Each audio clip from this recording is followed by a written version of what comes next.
누가복음 4장 1절로 13절입니다. 한 절씩 교독하겠습니다. 제가 먼저 4장 1절 읽겠습니다. 예수께서 성령의 충만함을 입어 요단강에서 돌아오사 광야에서 40일 동안 성령에게 이끌리시며 마귀에게 시험을 받으시더라. 이 모든 날에 아무것도 잡수시지 아니하시니 날수가 다함에 줄이신지라. 마귀가 이르되 내가 만일 하나님의 아들이거든 이 돌들에게 명하여 떡이 되게 하라. 예수께서 대답하시되 기록된 바 사람이 떡으로만 살 것이 아니라 하였느니라.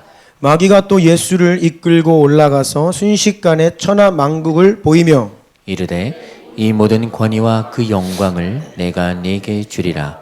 이것은 내게 넘겨준 것이므로 내가 원하는 자에게 주노라. 그러므로 내가 만일 내게 절하면 다 내 것이 되리라.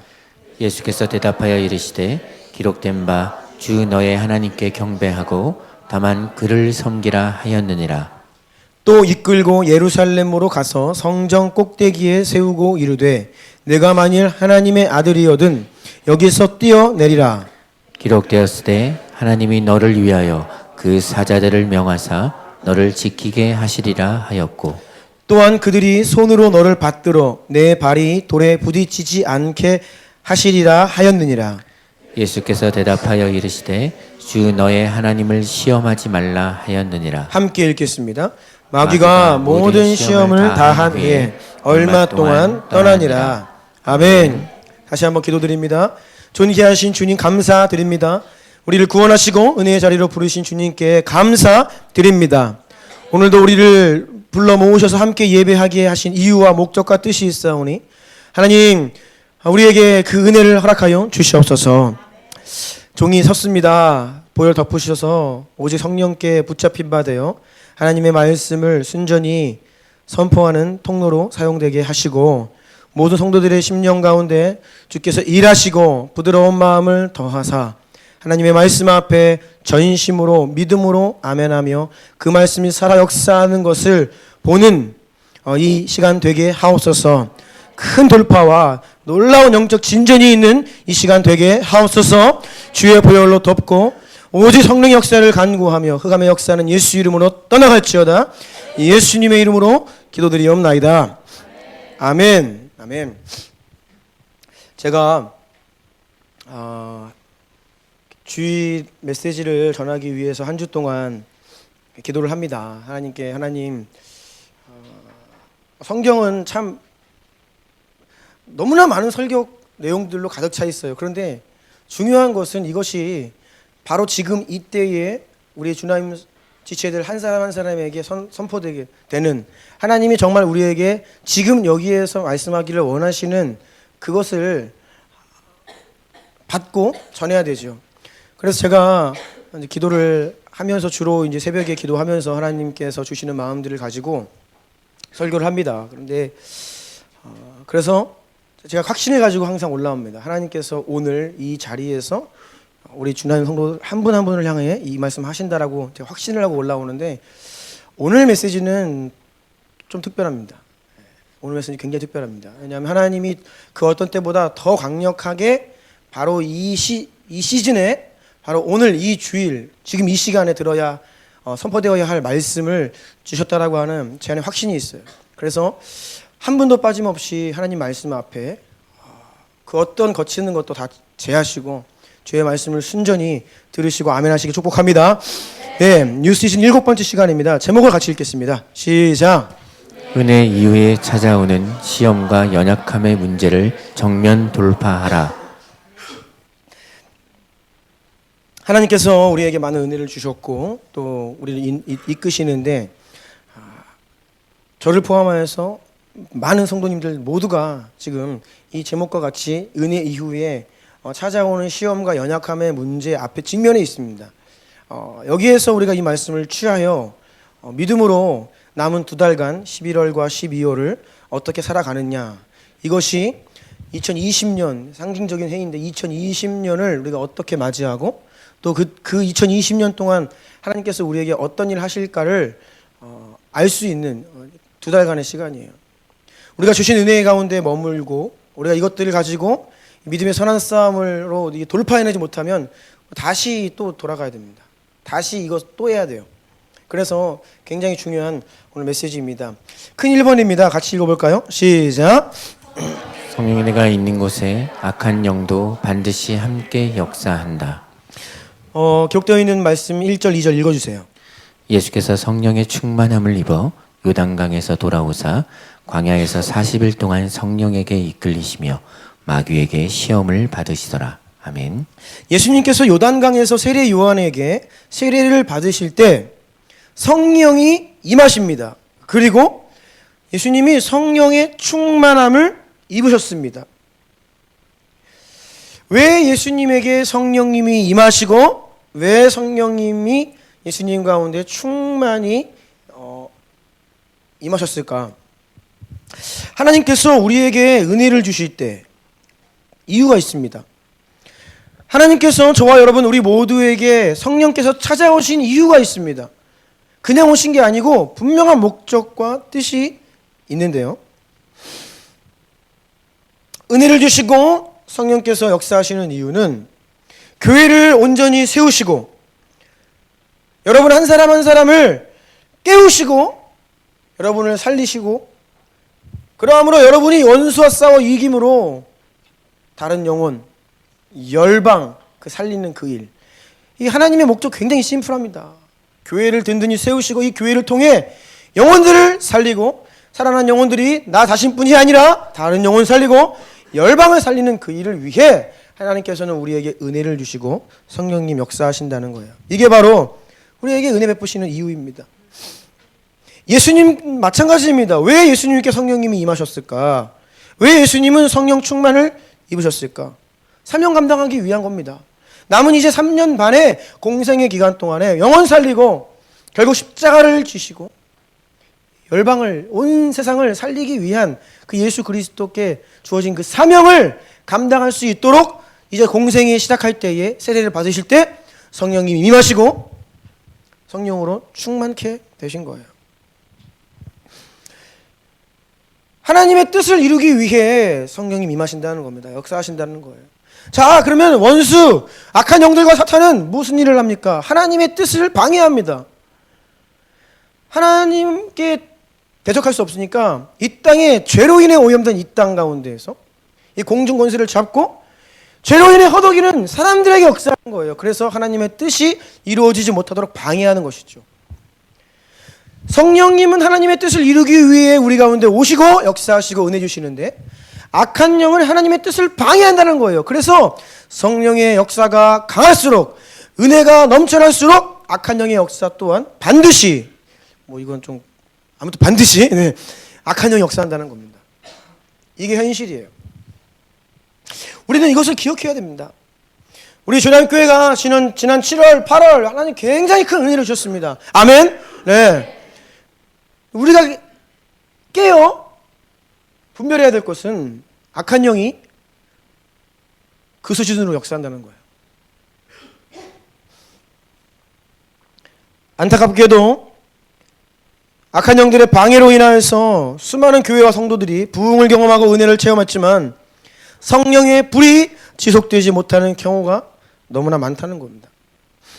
성경을 보면 은혜 이후에 찾아오는 시험, 승리가 클수록, 기적이 클수록 따라오는 시험과 실패도 굉장히 큰 것을 보게 돼요.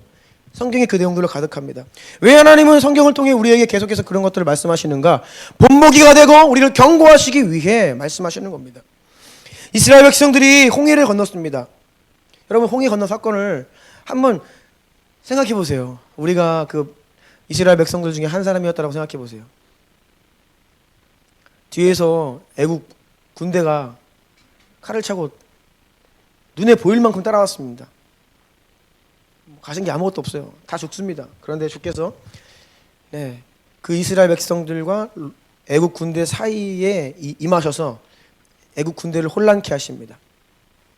그리고 뒤에서는 그렇게 혼란케 하셔서 애국 군대가 더 이상 따라오지 못하게 하시고 앞으로는 홍해 바다를 갈라지게 하시는 거예요.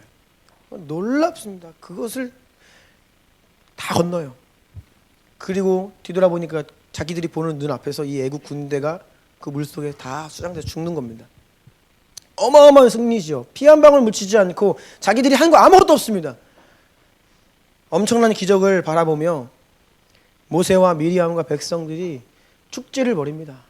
환호성을 치며 감사의 예배를 드리고 기뻐 날뜁니다. 난리가 났습니다. 그런데 홍해를 건너자마자 수르 광야로 진입을 하는데 3일 길을 가는데 물이 안 나와요. 먹을 물이 없습니다. 뜨거운 광야에서 먹을 물이 없어요. 그러니까 이스라엘 백성들이 곧바로 또 어떻게 합니까? 원망합니다. 모세를 원망해요. 그런데 그 내용을 잘 보면 이스라엘 백성들이 그냥 원망하지 않습니다. 그들이 큰 은혜를 경험했기 때문에 쉽게 원망하지 않았어요. 3일 동안 버팁니다.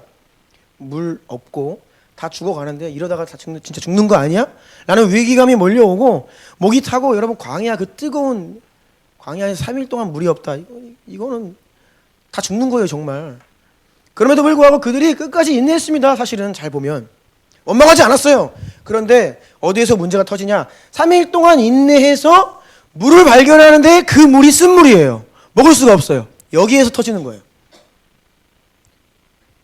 3일간 잘 인내했지만 결국 하나님이 주셨다라고 생각하는 물을 발견했는데 그 물이 먹지 못할 물인 거예요. 그래서 폭발하는 겁니다. 원망이 올라오고 불평이 올라오고 분노가 올라오죠. 이때 하나님께서 말씀하시는데 뭐라고 말씀하시냐면 그 내용을 제가 좀 이렇게 잘 정리해드리면 이거예요. 너희는 홍해를 건널 때뿐이 아니라 적군이 너희 눈앞에서 죽어 나아갈 때뿐이 아니라 3일 동안 물이 없고 죽어가는 가운데에서도 나에게 순종해야 된다. 그래서 하나님께서 이 자리에서 말씀하시고 순종하라. 내 말씀을 지켜 따르라. 라는 것을 말씀하세요. 그리고 물을 얻었는데 그것이 먹지 못할 쓴물이라고 할지라도 너희는 그 자리에서도 나의 말을 순종해야 된다. 라고 교훈을 하십니다. 말씀을 하세요. 여호수아에 가면 이제 요단강을 홍해를 건넌 것처럼 요단강을 건너죠. 기적적으로 요단강을 건너서 첫 번째 견고한 성인 여리고성을 딱 맞이하는데 여리고성도 기적적으로 무너집니다. 네, 엄청난 기적적으로 이 성벽이 무너지고 그 승리의 현장에 이 기적의 현장에서 무슨 일이 벌어지냐면 아간이라고 하는 사람이 탐욕에 빠져서 범죄를 저질러요. 눈앞에 시날산 아름다운 외투 한 벌입니다. 은 200세겔과 50세겔 무게의 금덩어리. 막 금 번쩍번쩍합니다, 여러분. 금덩어리. 금괴가 앞에 있는 거예요. 그런데 아무도 보는 사람이 없어요. 눈 딱 감으면 아무도 몰라요. 유혹을 받는 것입니다. 그래서 그것을 취하고 숨기죠. 그런데 그 아간이 범죄한 자리가 다름 아닌 하나님이 강력하게 역사하시는 승리 현장이라는 거예요. 지금 막 여리고성 무너져서 이제 그 성에 들어가서 하나님의 은혜에 힘입어서 막 그 땅을 승리를 취하고 있는 그 은혜의 자리, 하나님이 일하시고 계시는 현장에서 유혹받아 범죄했다는 겁니다. 여러분, 육신의 일들은 순간에 일어납니다. 순간에 마음을 못 지키면 우리가 성령께로 사로잡혀야 될 우리의 마음이 육신에게 넘어가는 거예요. 그 순간. 이스라엘 백성과 블레셋이 전쟁을 벌이려고 만났는데 이 골리앗이 등장하죠. 엄청난 장수입니다. 전쟁을 하기 전에 이 군대의 사기가 굉장히 중요하죠. 이 분위기가 중요한데 벌써 이 게임이 끝난 전쟁입니다. 벌벌 떨고 골리앗이 딱 버티고 서서 누구든지 나와봐라. 하나님 조롱하고. 그런데 말씀을 잘 보면 40일 동안 이스라엘 백성이 싸우지도 못하고 도망만 다녀요. 무서워가지고 벌벌벌 떠는 겁니다. 그런 전쟁 하나만 하죠. 몰살당합니다. 그냥 오합지졸들 골리앗 때문에. 그런데 그때 다윗이 그 전쟁터에 형들을 만나러 갔다가 하나님을 향한 조롱의 소리를 듣고 분노하여서 나아가서 골리앗을 죽입니다. 무너뜨립니다. 그러자 전세가 완전 역전되죠. 반대로 블레셋이 오합지졸되고 이스라엘 백성들이 사기가 충전하여서 블레셋을 쓸어버립니다. 그래서 승리의 이 노래를 부르면서 예루살렘으로 돌아오는 길이었습니다. 백성들이 환호하면서 하나님께서 행하신 놀라운 일들과 승리를 축하하면서 이 군대를 맞이하는데 여인들이 이렇게 노래를 하는 거예요. 사울이 죽인 자는 천천히요, 다윗이 죽인 자가 만만이로다. 그런데 여기에 이 한마디에 이 사울이 어떻게 되냐? 마음이 불쾌하고 분노가 일어났습니다. 마음이 불쾌하고 노가 일어났다 라고 기록되어 있어요. 심히 노하였다. 그리고 그 말을 듣고 불쾌하고 노하여서 어떻게 했냐? 다윗을 주목하여 보았다. 다윗을, 사람을 보는데 어떤 그런 말에 이제 시험을 당하고 분노하고 불쾌한 마음으로 다윗을 주목해 봐요. 그래서 이 골리앗 블레셋과의 전투를 앞둔 말씀을 잘 보면 이미 사울이 악한 영에 시달리고 있습니다. 그런데 이 다윗이 죽인 자 만만, 사울이 죽인 자 천천, 이 말에 사울이 마음 분노하고 불쾌한 이후에 그 전에는 악한 영으로 인하여 사울이 번뇌했다라고 이야기하지만 그 바로 다음 날부터 악령이 아주 힘있게 내려서 완전 사울을 사로잡아요. 완전 나라가 떨어지는 거예요. 여러분, 저는 이것을 보면서 엄청난 승리 아닙니까?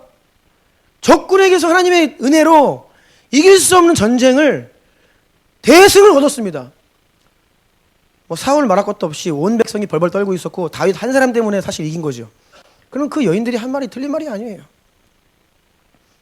그런데 사울이 그 말 때문에 불쾌하고 노가 일어나고 이 시험을 당하니까 오히려 하나님 행하신 그 큰 역사적인 승리 이후에 오히려 사울은 나락으로 떨어지는 거예요.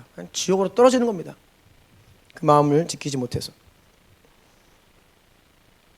사실 그 말을 한 여인도 기뻐서 그 얘기를 했고, 네, 다윗도 문제가 아니죠. 충성을 다해서 나라를 위해 여호와의 이름을 위해 싸우는 것입니다. 여인도 문제가 아니고 다윗도 문제가 아닙니다. 뭐예요? 누가 문제예요? 사울의 마음이 문제인 겁니다.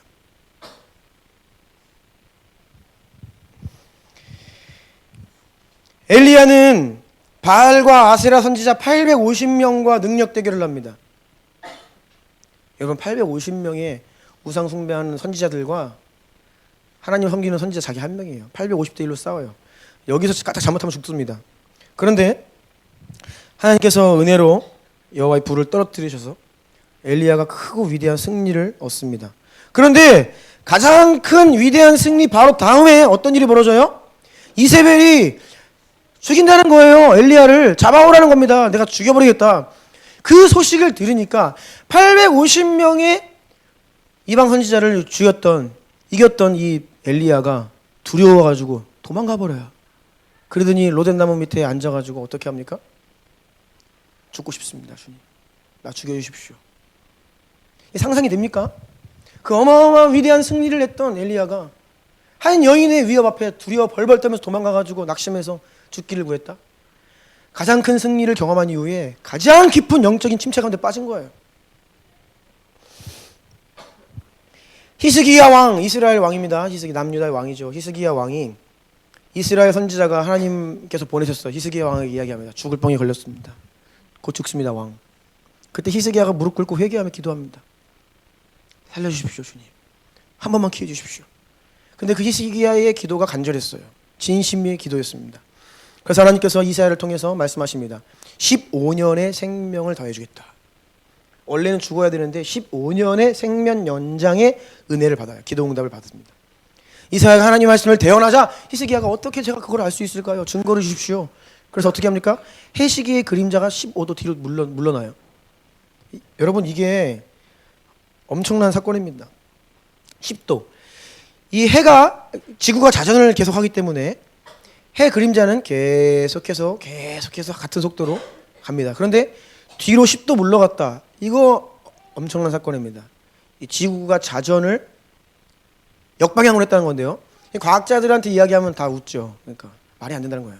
이게 여러분, 지구가 돌면서 지구 위에 있는 공기, 모든 것들이 다 같이 돌고 있어. 어마어마한 속도로. 그런데 이것이 갑자기 반대 방향으로 튼다? 그러면 그 본래 가는 이 관성 때문에 이 지구 자체가 멸망합니다. 그러니까 과학자들의 계산에 따르면 말이 안 되는 일인데 이런 엄청난 증거를 하나님 주셨어요. 그럼 히스기야 왕이 15년의 생명 연장을 받고 그럼 믿기지 않는 증거를 하나 주셨는데 그럼 남은 15년 정말 주님 감사합니다. 살아도 모자랄 판에. 그러고 나서 히스기야가 교만해집니다. 그래서 바벨론 신하들이 방문을 해오는데 이 교만해가지고 자기 나라 성에 있는 보물들 다 보여주고 군대가 얼마니 막 그냥 자랑질을 하는 거예요. 교만해서. 그래서 하나님께서 말씀하시죠. 네가 지금 바벨론에게 보여준 그 모든 것들을 남김없이 다 바벨론으로 옮겨줄 것이다. 그런데 히스기야의 반응이 더 웃깁니다. 얼마나 교만하고 상태가 안 좋은지.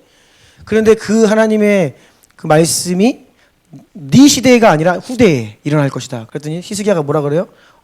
내 시대에 그것이 안 일어나니까 나는 상관없습니다. 기쁘다. 이렇게 얘기를 해버려요. 여러분 15년의 생명 연장을 받은 히스기야가 그 어마어마한 은혜를 받은 이후에 교만해져가지고 실수한 겁니다. 왜 은혜가 있고 하나님의 기적과도 같은 역사 이후에 자꾸 이런 일이 반복됩니까?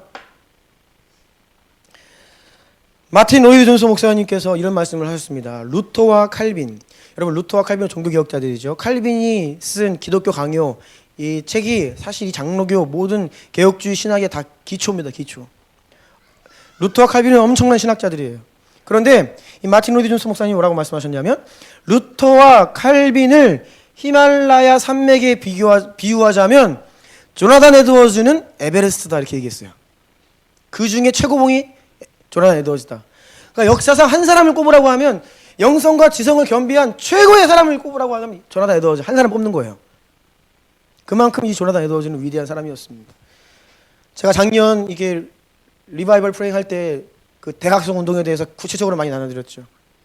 1700년대 중반에 이 미국 땅에 신대륙에 부흥이 일어날 때에 그 중심에 있었던 조나단 에드워즈, 그가 섬기던 그 교회 가운데 이 부흥이 일어나서 그 마을 전체가 남김없이 정말 한 사람 남김없이 다 교회에 몰려와 회개하고 주님께 돌아오고 청년들이 거룩을 맹약하고 하나님께 인생을 드리겠다고 이러한 그 현장에 있었던 조나단 에드워즈. 그런데 여러분 조나단 에드워즈가 그 부흥 이후에 어떻게 되는지 아십니까? 그 교회에서 쫓겨나요. 왜냐하면 성령의 불이 일어났습니다. 그런데 이게 불이 조금씩 꺼져가는 거예요. 그러면서 어떠한 일이 그 교회에 일어났냐면 이 청년들, 잘 들으셔야 됩니다. 청년들이 주님을 위해 살겠다고 거룩을 맹약했는데 이 청년들이 다시 세상으로 돌아가는 거예요. 하나 둘씩. 이전의 삶으로. 그게 막 보여요. 하나 둘씩. 그러니까 또 그런 분위기가 조성이 되는데 거기까지는 괜찮은데 몇몇 이 청년들이 아주 노골적으로 이 악한 일들을 주동한 거예요. 이 음란 서적을 계획적으로 돌린 겁니다. 그러면서 미혹을 하는 거예요. 그래서 이 조나단 에드워즈가 판단을 했습니다. 이거 가만두면 청년들 다 넘어간다. 그래서 교회 위원회를 소집해서 교회 리더십들을 소집해서 우리 마을에 이러한 일이 지금 암암리에 벌어지고 있는 거 아십니까? 다 깜짝 놀라죠. 그런 일이 있습니까? 그래서 이 문제를 교회가 공개적으로 다루어야 합니다. 그래서 이 청년들을 꾸짖고 이 청년들이 회개하고 돌아올 수 있도록 해야 됩니다. 안 그러면 이 청년들 다 넘어갑니다. 이렇게 된 거예요. 그래가지고 교회 리더십들이 합의를 했어요. 그렇게 하기로. 그래서 이제 그 문제를 진상을 조사하고 하는데 이제 문제가 벌어진 겁니다. 뭐냐 하면 그 문제의 주동 인물 청년들이 그 교회와 그 마을의 유력자들의 자녀들이었던 거예요. 그러니까 이 부모들이 몰랐던 거예요. 맨 처음에. 자기 자녀가 그런지. 그런데 이 문제를 조사하다 보니까 자기 자식인 거예요. 그래서 그때부터 이제 삐걱대기 시작하는 겁니다. 왜 이 문제를 공개적으로 하느냐? 비밀리에 조용히 처리해야지. 이렇게 하면서 교회가 삐걱거리고 싸우기 시작하는 거예요. 결국은 이것 때문에 조나단 에드워즈가 물러납니다. 리더십의 타격을 받고. 그리고 결국 그 문제를 주동했던 청년들 치리 못해요.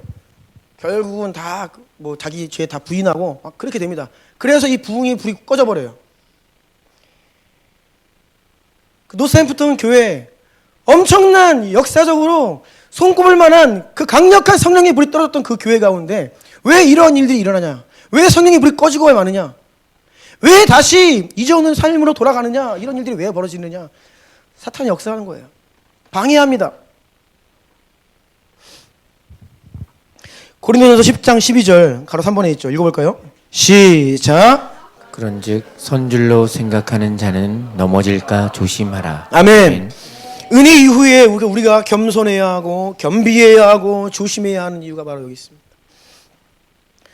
그래서 여러분, 오늘도 여러분이 가장 조심해야 될 때가 언제냐면 예배 끝나고 집에 돌아가실 때, 네, 꼭 그때 일이 일어나요. 웃으시는 분이 한 분 계신데요. 왜 웃으시는지는 네, 집에 돌아가시는 길에 조심하셔야 됩니다. 은혜 받고 가정 안에 들어가서 돌아가는 길에 특히 은혜가 많은 날, 하나님이 나에게 감동 주시고 깨닫게 하신 그날, 은혜로운 상상을 하면서 집에 갔는데 벼락이 떨어지는 거예요. 저도 목회자가 가장 큰 이 시험을 받는 때가 주일 오후 저녁입니다. 마음 지키기가 가장 어려울 때가 이때요. 은혜 이후에 사탄은 반드시 치고 들어와요. 왜요? 하나님의 뜻을 방해하는 겁니다. 그런데 가로 4번입니다. 우리가 사탄에게 시험을 받고 방해하는데 그때 우리가 진리를 붙들어야 되는데 하나님께서 사탄의 시험과 유혹까지도 사용하셔서 우리의 믿음을 연단하신다는 사실입니다. 우리가 이것을 기억해야 돼요. 아멘이세요? 네. 우리가 당하는 시험이 그냥 사탄이 우리를 무너뜨리려는 방해가 아니라 하나님은 이것을 통해 우리의 믿음을 연단하시고 우리가 받은 은혜를 우리 가운데 더욱더 실제가 되게 하시고 굳건케 하시고 그것을 뛰어넘도록 인도하신다는 거예요. 여러분, 우리가 시험을 당할 때에 당하는 시험이 하나님의 허락하신 그 한계 안에 있습니다. 하나님의 섭리 안에 있어요. 사탄이 여러분을 무너뜨리려고 하는 그 공격도 우리가 이 진리를 붙들어야 합니다. 마가복음 1장 12절 보면 오늘 예수님 시험 받으실 때 성령이 곧 예수를 광야로 몰아내셨다. 그냥 예수님이 뭐 어쩌다가 사탄에게 시험을 받으신 것이 아니라 성령께서 허락하신 거래요. 성령께서 예수님을 광야로 이끌어 가신 겁니다.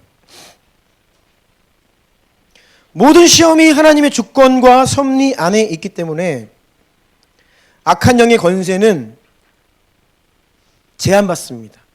한계가 있어요. 그래서 오늘 말씀 4장 13절 보면 마귀가 모든 시험을 다한 후에 얼마 동안 떠나니라. 이 말씀 잘 보십시오. 모든 시험을 다한 후에 얼마 동안 떠났다. 왜 모든 시험입니까? 이 이후에 사탄이 예수님 시험 안 하니까? 합니다. 여기서 말하는 모든 시험을 다했다는 것은 바로 여기에서 40일 금식하실 때에 하나님께로부터 허락된 시험을 이야기하는 거예요.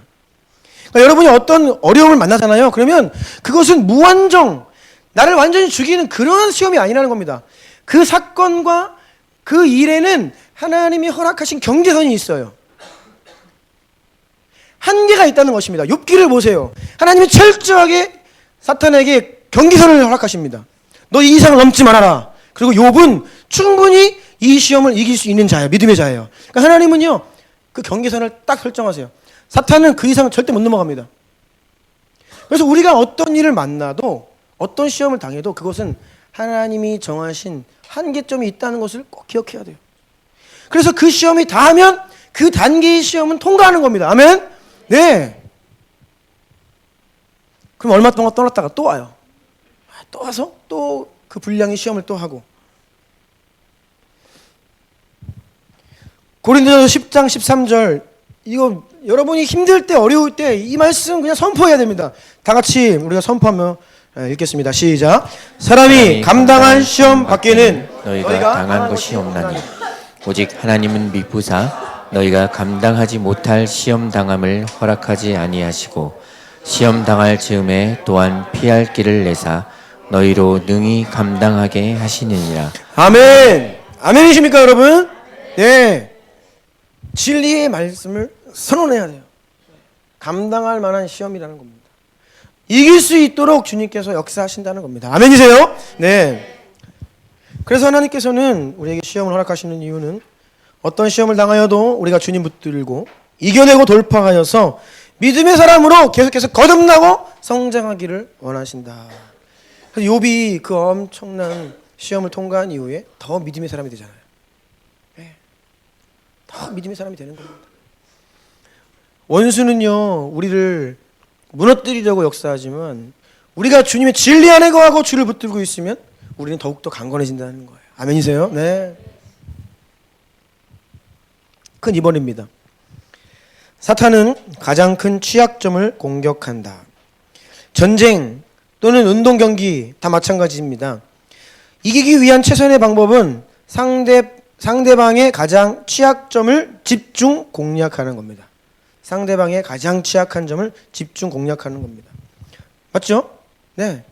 이것이 방법입니다. 이기는 방법이에요. 야구를 보면 류현진 선수가 이번에 잘했잖아요. 잘 던집니다. 근데 이 투수가 특급 투수와 그냥 그런 투수의 차이점은 뭔지 아십니까? 공빠르기가 아니에요. 뭐 기술이 아닙니다. 누가 실투를 적게 하냐예요. 뭐 메이저리그의 프로 어지간한 선수들은요 다 무기 하나씩 갖고 있고요. 굉장합니다. 그런데 실수를 누가 덜 하냐. 류현진이 홈런 딱 맞는다. 그러면 그날 한 경기에서 한 번 실투하면 거기서 홈런 나와요. 타자들은 실수하는 것만 노리는 거예요. 그거 맞으면 넘어가는 겁니다. 근데 투수가 실수 안 하면요 다 헛스윙이죠. 들어갑니다.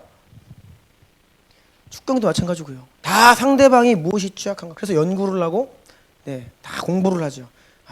그래서 그 부분을 집중 공격하는 거예요.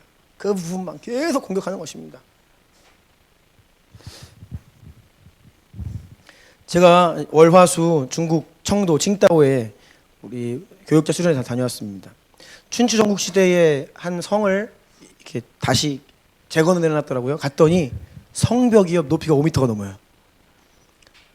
와, 절대로 못 넘습니다. 그 성벽. 적군이 한 성을 함락하려고 하는데 견고한 성벽 공격합니까? 그 성벽 넘으려고 합니까? 아니요. 어딜 공격합니까? 가장 취약한 문을 노리죠. 아무리 견고한 성벽을 쳐도 그 성 안에 있는 사람들이 드나들어야 되기 때문에 문이라는 게 항상 있기 마련이에요.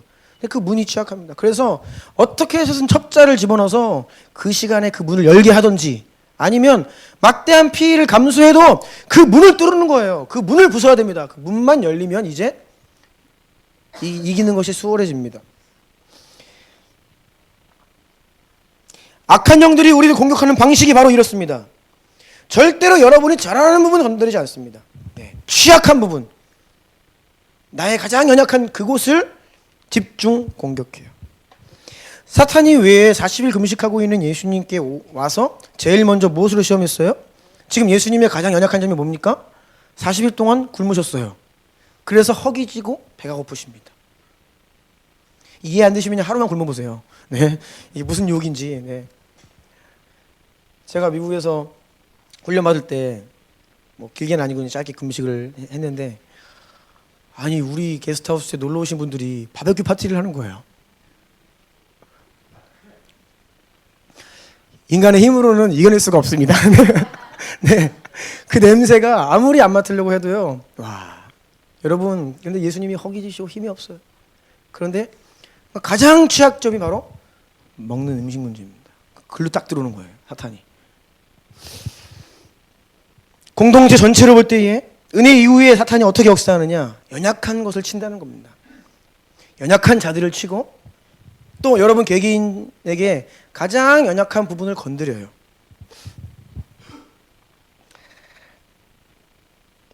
다음 페이지 넘어갈까요? 그런데 연약한 부분만 건드리느냐? 또 지금까지 잘하고 있던 것도 건드리는데 오늘 본문 9절로 11절까지 읽어주시겠어요?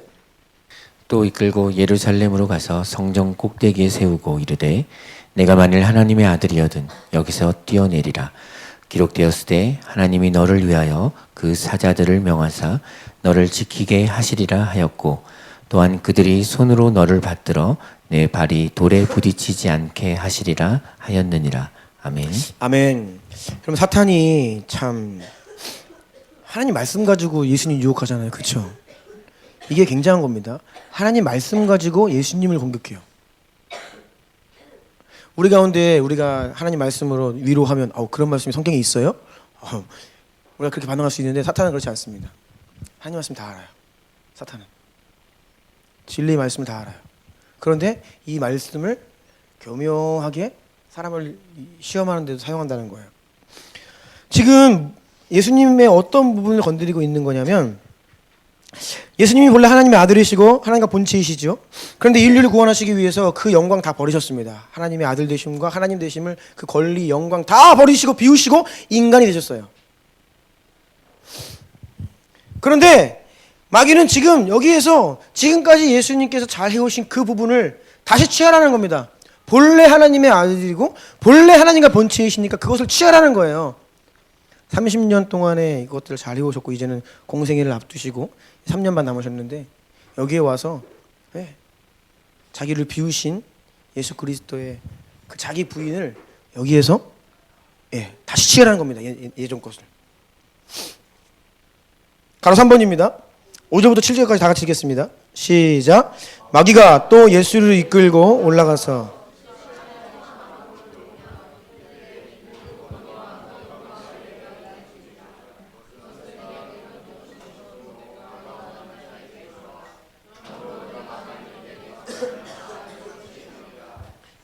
이 시험을 잘 보면 이것도 굉장히 교묘한데요. 예수님께서는 십자가 위에서 죽으시고 부활하시고 지금 승천하셔서 영광스러운 보좌에 앉아 계시죠. 그리고 예수님은 이 땅에 다시 오실 그때에 이 세상의 모든 권위와 영광이 어린 양 예수님께로 올려질 것입니다. 아멘이세요? 이것이 계시록에서 약속하고 있고 반드시 이루어질 일들입니다. 예수 그리스도 다시 오실 때에 이 땅의 모든 영광 권세가 다 주님께 올라가요. 그런데 사탄이 지금 뭘 유혹하냐면 결과는 비슷해요. 복음이 약속하고 있는 것과 결과는 똑같아요. 이 땅의 모든 영광 권세가 예수님께로 올라가는 거죠. 그런데 뭐가 달라요? 십자가의 고난과 인내가 아닌, 그것을 이루기 위해서 예수님 십자가 지셔야 하고 고난을 당하셔야 하고 인내하셔야 하는데 그 과정이 없이 예수님 다시 오시는 그날에 이루어질 일들을 지금 상기시키며 여기에서 그걸 취하라는 겁니다. 이게 모조품이에요. 모조품. 결과는 비스무리한데요, 과정이 하나님의 뜻이 아닌 거죠. 우리가 이 세상을 살면서 이러한 유혹들을 많이 받습니다. 결과적으로 보면 좋은 거예요. 하나님께 영광, 좋은 일. 그런데 그것을 위하여서 우리가 마땅히 짊어져야 할 십자가와 인내의 과정들이 아닌 바로 여기에서 취하라는 유혹을 받습니다.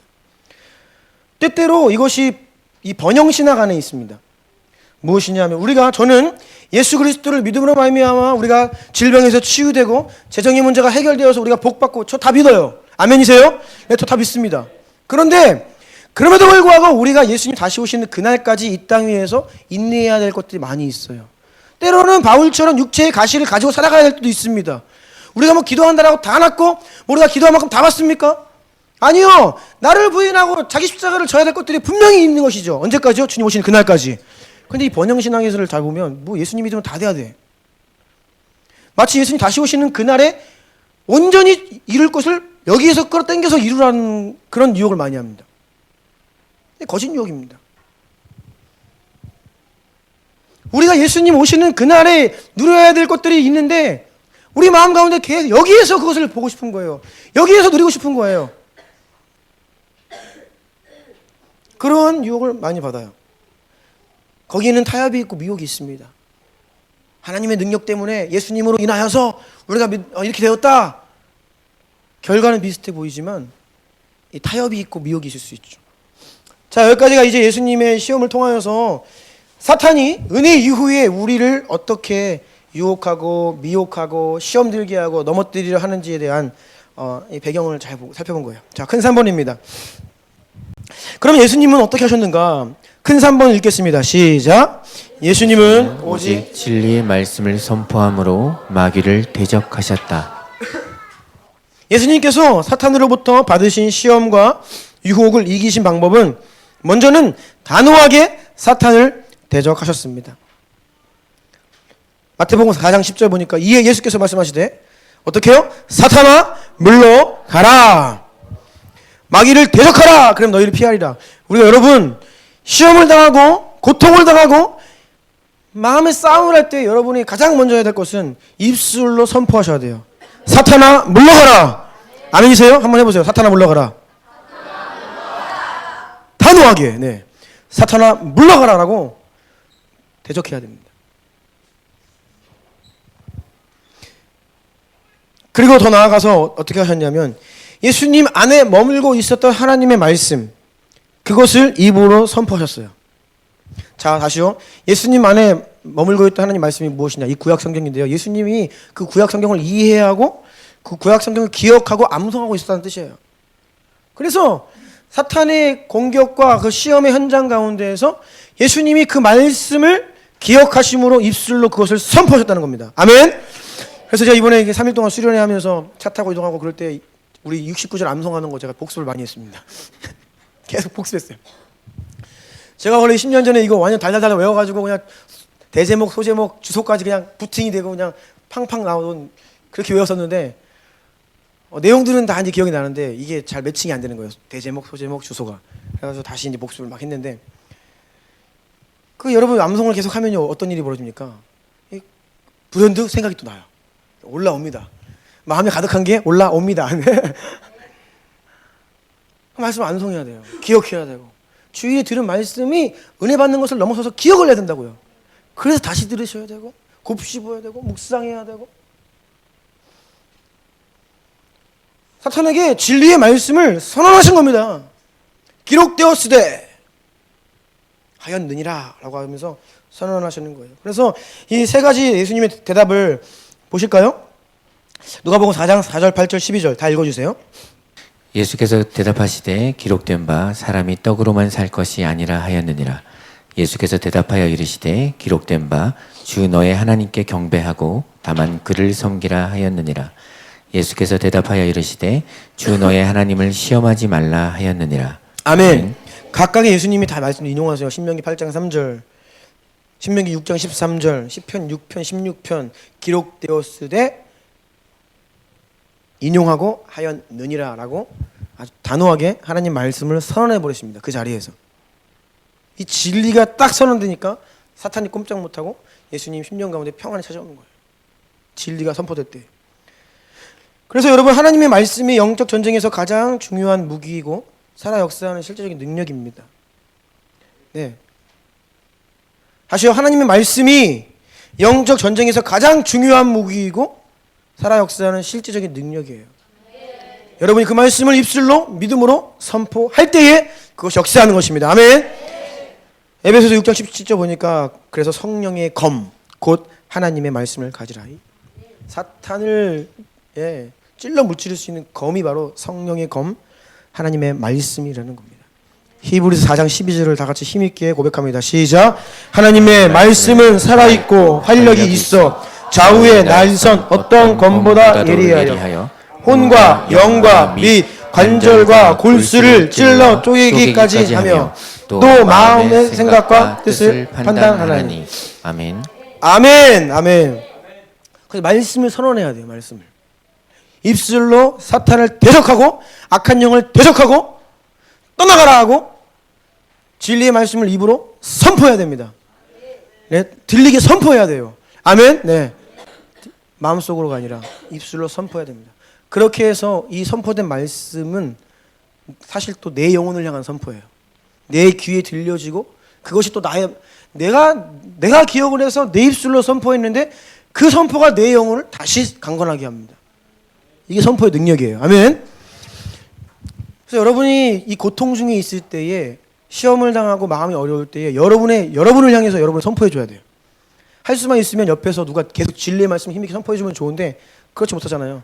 여러분이 여러분의 인생을 향해서 선포하시라고요. 계속 힘있게. 저도 선포합니다. 두려워 말라. 내가 너와 함께함이니라. 네, 제 영혼을 향한 선포예요.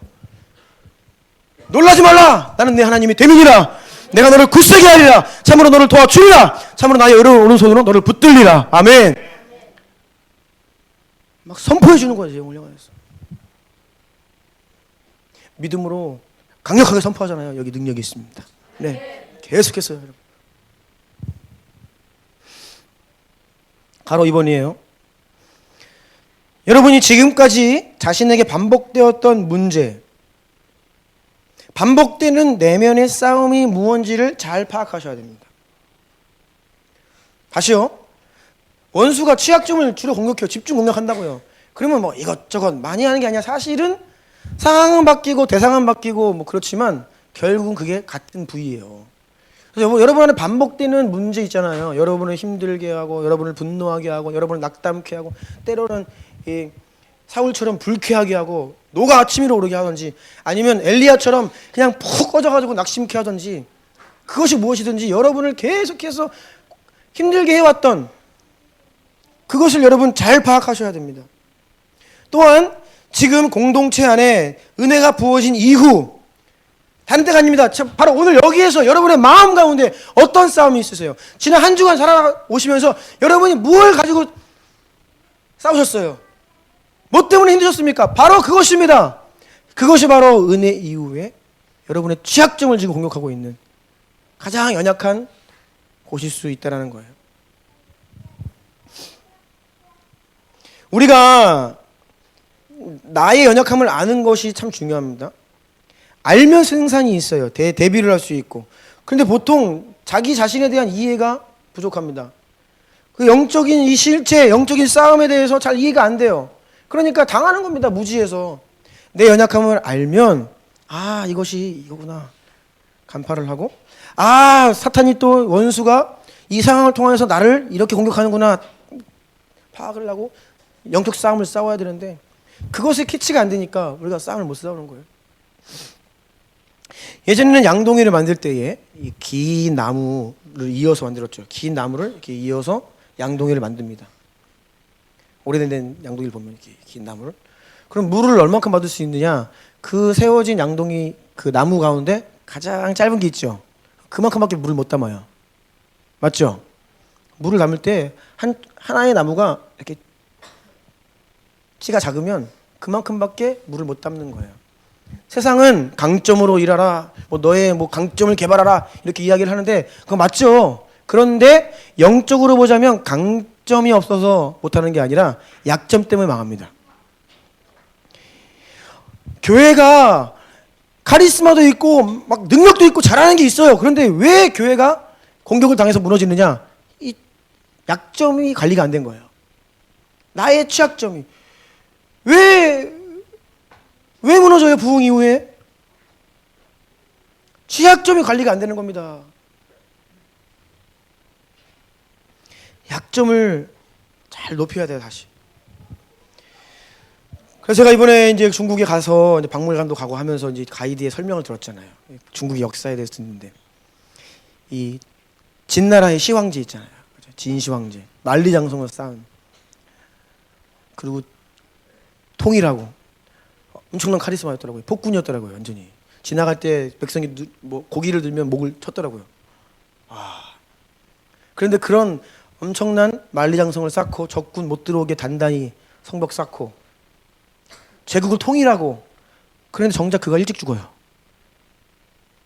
불로장생의 꿈이 있었거든요. 진시황이. 그래가지고 불로초를 구하려고 사람들 보내고 아주 평생을 불로초 구하느라 힘을 뺐습니다. 그런데 정작 그 신하들이 이거 드시면 건강합니다라고 준 게 수은이에요. 수은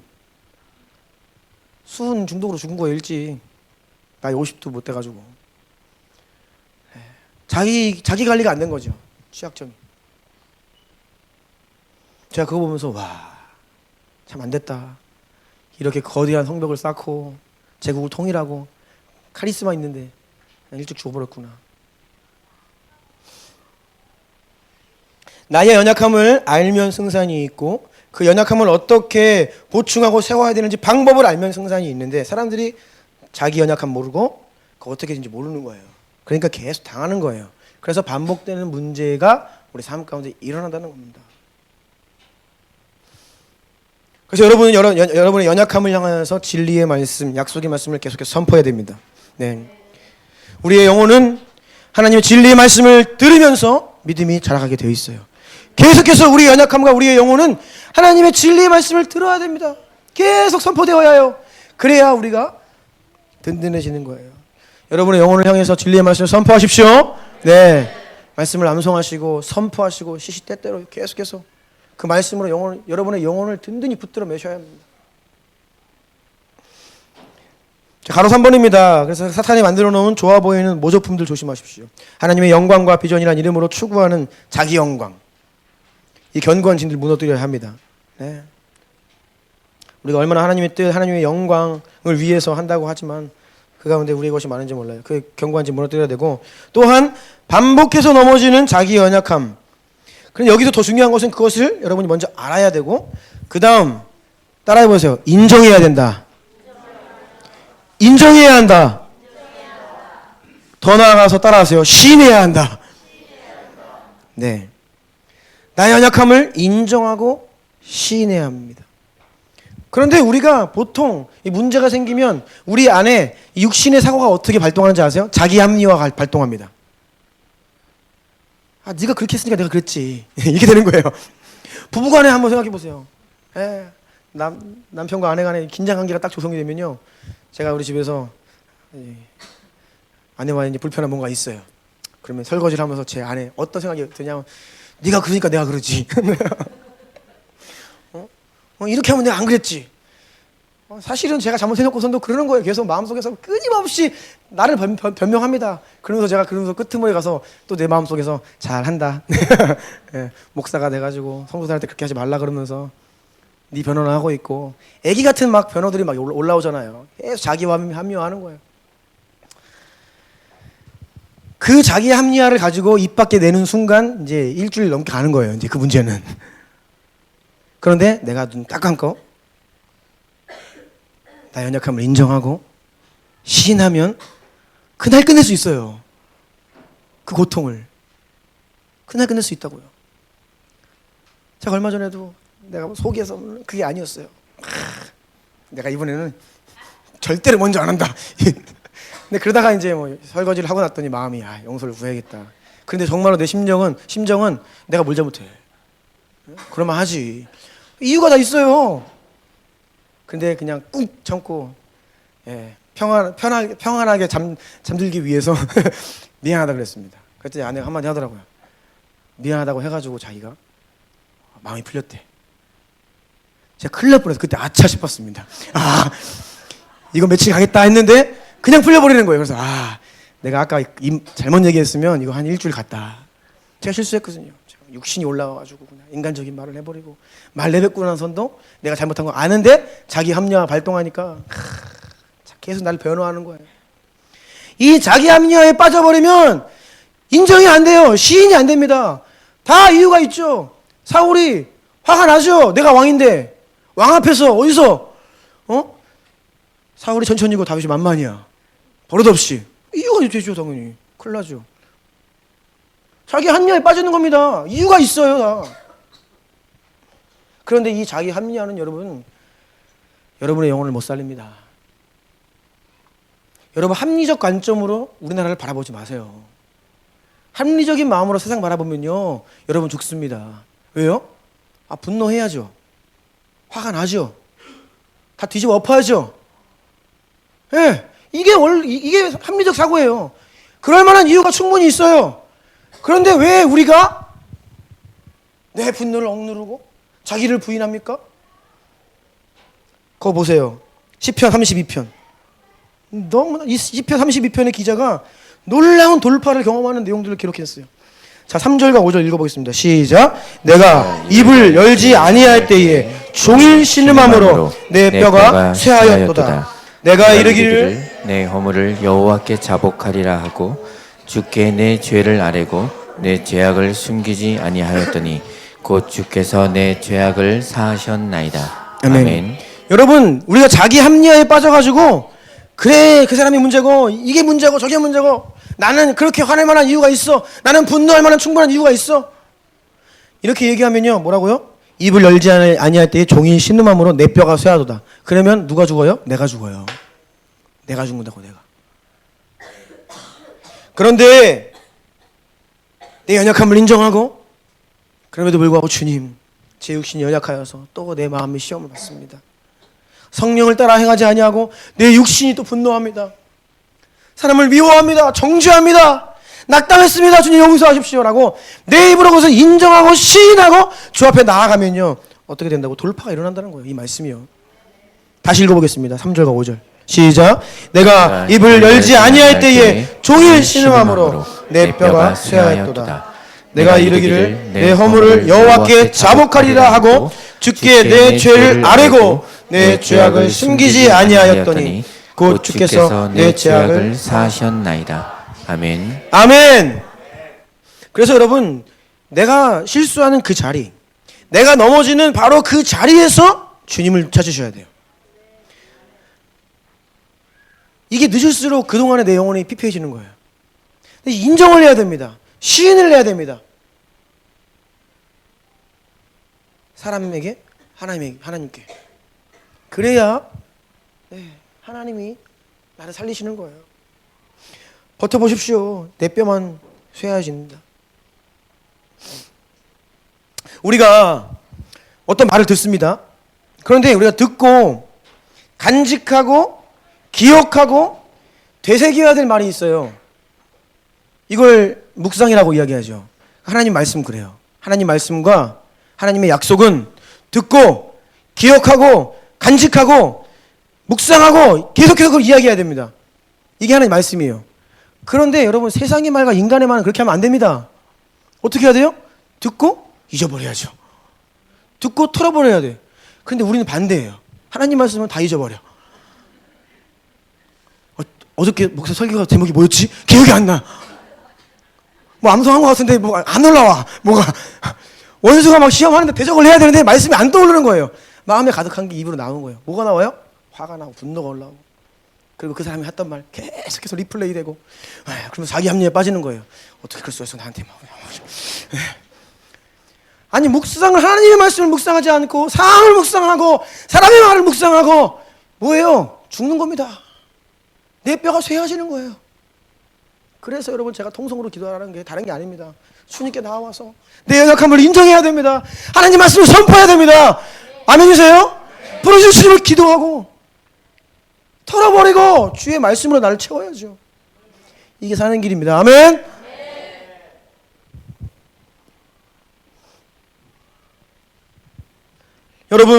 여러분에게는 성령 하나님의 기름 부으심이 모두에게 있어요. 그래서 여러분은 그 성령으로 인하여서 분별할 수 있습니다. 아멘. 왜 여러분 안에 올라오는 감정이 육신적인 감정인지 성령이 주는 감정인지 왜 분별 못해요? 그냥 그 0.1초면 분별됩니다. 그 딱 캐치돼요. 육신이다. 분노, 폭. 제가 오늘 일부 예배 때 우리 시안이가 지금 없습니다. 집에 쫓겨났어요 지금. 제가 예배 방해하지 말아라. 예배 방해하는 자가 제일 크다. 그랬는데 일부 예배 때 준이한테 한 대 맞고서 울면서 들어오더라고요. 예배들이 내 설교하는데 막 큰 소리로. 그때 제 안에 욱 올라오는 거예요. 제가 설교하고 있는데요. 올라와요. 욱 올라와요. 다행히 참았습니다. 올라옵니다. 이유가 있죠. 아빠 그렇게 얘기했는데 예배 시간에 예배 드리고 예배 방해하지 말라고 했는데 올라오는 거예요. 그런데 제가 왜 이렇게 분노할까? 제 마음을 잘, 여러분, 내가 반복되는 이 분노, 이거 잘 연구를 하셔야 됩니다. 왜 이게 올라올까? 아버지들은 다른 게 아닙니다. 자녀에게서 내 모습이 보일 때 분노가 올라와요. 그리고 나도 모르게 그런 아들의 모습이 나 때문이다라고 하는 그 상처가 그게 있을 때 올라와요. 분노가요. 그런데 그때에 성령으로 원수를 대적하고 내가 성령으로 내 마음을 다스리고 하나님의 성품으로 아이를 진리의 말씀으로 잘 인도해야 되는데 내가 이 혈기와 육신으로 그냥 나가버리는 거예요. 그러면 아이를 더 망치죠. 근데 그게 고통스러운 거예요. 그러니까 제가 지난주에도 아들한테 회개했습니다. 미안하다. 시안아, 네가 잘못한 건 많이 있지만 근데 아빠가 잘못했다. 아빠가 혈기 부렸다. 네가 화내는 거는 아빠 때문이다. 저 회개했어요, 아들한테. 그랬더니 좀 바뀌는 것 같더라고요, 얘가. 모두가 좀 바뀌어요. 근데 또 교회 오면 또 막 화냅니다. 근데 그게 내 연약함이라는 걸 제가 알아. 그래서 실수하면 바로 그 자리에서 엎드려야 돼요. 인정하고 시인하고. 그걸 시인하지 않으면요, 내 영혼이 죽어가요.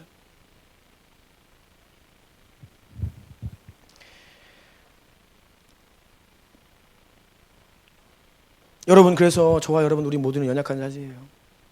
하나님의 말씀만이 우리를 세울 수 있습니다. 아멘. 우리 서로가 진리의 말씀을 계속해서 선포해 줘야 돼요. 아멘이세요?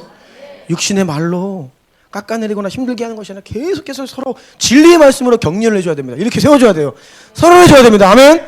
그리고 내 스스로가 나의 내 영혼을 향해서 선언해주고 선포해주고, 그래야 우리가 승리할 수 있습니다. 가로 4번입니다. 이제 마지막 마무리하려고 하는데요. 성도는 그리스도의 몸인 교회 공동체 안에 머무를 때에 자기의 능력과 권위 이상의 능력과 권위를 힘입어 살아갈 수 있어요. 여러분이 혼자 살아가잖아요. 혼자 싸우시잖아요. 그러면 여러분 능력 안에 갇히는 거예요. 여러분 수준 안에 갇히는 거예요. 근데 우리의 수준이 다 그렇고 그래요. 별 볼일 없습니다. 그런데 우리가 교회 그리스도의 몸된 공동체 안에 딱 접붙임 받잖아요. 그럼 우리는 내 능력이 아니라 그리스도의 능력 안에 거하는 거예요.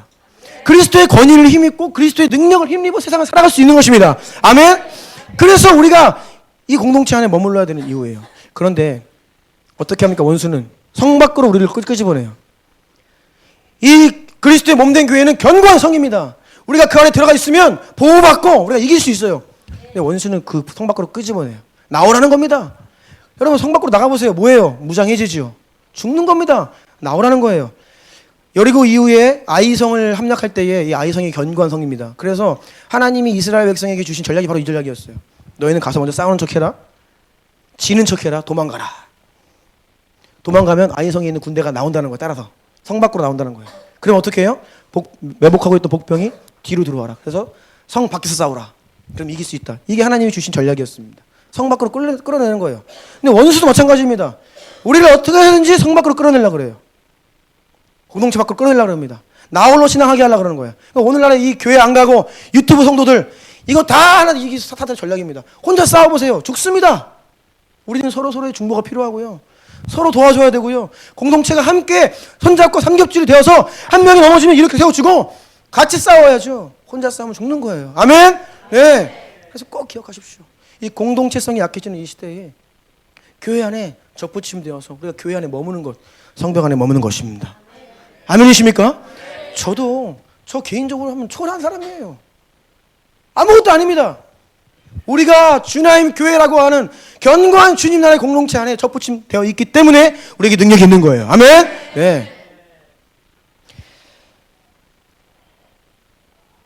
좀 기도합시다. 네. 오늘 여러분 다시 한번 말씀드리는데 굉장히 중요한 메시지입니다. 오늘 메시지는요, 2번, 3번 더 들으셔야 됩니다. 올 11월과 12월을 우리가 하나님께서 주신 이 여름에 주신 은혜들을 가지고 11월과 12월 이거 싸워내야 됩니다. 네, 그리고 원수의 강렬한 이 공격들 가운데 우리가 이거 나 자신을 지키고 이 시즌에 우리에게 허락된 사탄의 시험이 있어요. 분량이 있습니다. 그것을 넉넉히 감당하고 인내해야 합니다. 아멘. 그러면 이제는 2020년에 하나님이 새로운 시즌으로 또 우리를 인도하시는 거예요. 아멘이세요? 그래서 이 인생의 여러분 신앙의 그래프를 보면요, 한번 주님께 은혜를 받는 시즌이 있습니다. 그런데 그 반드시 은혜가 있으면 시험의 시즌이 와요. 제가 제 인생을 봐도 그렇습니다. 지난 10여 년 동안 제 인생 가운데 강력하게 하나님이 저에게 은혜 주신 그 시즌 바로 다음에 제 인생에 가장 힘든 일이 찾아옵니다. 한 3-4번 그랬어요. 은혜를 경험하면 기대하고 막 역사가 일어날 것 같은데 갑자기 삶 가운데 어려운 일이 막 찾아오는 거예요. 영적으로 막 나를 짓누르려 하고. 그러면 그 은혜를 가지고 그 싸움을 싸워야 됩니다. 그래야 우리가 그 시험을 이기고 통과하고 나아가는 것이죠. 예수님이 요단강에서 성령의 충만함을 힘입어 돌아오신 이후에 사탄의 시험을 받으시는데 그 사탄의 시험을 이기시자 그때 이어지는 말씀 보면 성령의 능력으로 들어갑니다. 그래서 이제 공생애를 시작하세요. 네, 충만하면서 우리가 더 능력으로 나아가야 됩니다. 하나님은 그것을 원하시는 거예요. 제가 여러분들의 마음을 다 할 수는 없지만 제가 볼 때 우리 공동체 지금 모든 분들이 마음에 씨름을 하고 있습니다. 공동체적으로 하나님의 그 은혜를 방해하려 하는 악한 영들이 역사로 들고 있어요. 여러분 깨어 있으십시오. 깨어 기도하십시오. 여러분의 취약점들을 방어하십시오. 주의 보혈을 바르시고 말씀을 선포하시고 악한 영의 권세를 이겨야 됩니다. 함께 다 같이 한 마음으로. 그러면 우리에게 놀라운 역사들이 있을 것입니다. 우리 한번 주여 부르고 기도하고 싶은데요. 다 같이 일어나실까요? 다 일어나셔서 우리 두 손 들고 주여 부르고 싶다. 오늘 말씀 가운데 하나님 주신 것들 성령님이 나를 조명하사 나의 연약함과 나의 취약점이 뭔지를 알게 하시고 성령이 나를 든든케 하시고 그리고 내가 입술을 열어 사탄을 대적하고 오늘 진리의 말씀을 붙들고 붙잡고 선포하며 살아갈 수 있도록 그리하여 이 시험을 이기게 하시고 다음 단계로 믿음의 성장을 이루고 장성하여 나아갈 수 있도록 은혜를 베풀어달라고 우리 주여 한번 크게 부르고 기도합시다.